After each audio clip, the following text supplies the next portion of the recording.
Eta ze plan?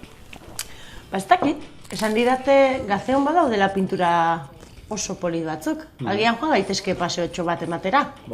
Begiratuko dut interneten, ea nola ailegatzen den.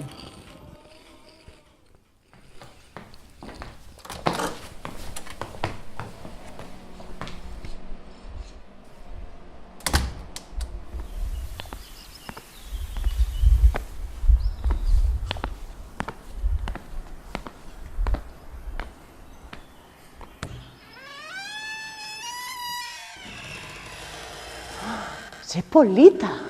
Zelako hotza. Bai, benetan baietzaina, merezi du.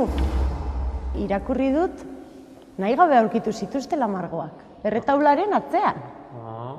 Eta 60ko hamarkadan izan zela, uste dut. Gainean daukagun arko honetan, Jesusen bizitza agertzen da. Jaio zenetik, hil arte. Eta aurrean badaukazu Santa Marina. Eta eskubitan atzean, San Martin. Garai horretan ez zekiten irakurtzen. Bueno, ezin zuten. Ni bezala orduan, eh? Bai. Dirudienez Elizak jendea esitzeko erabiltzen zituen margo hauek.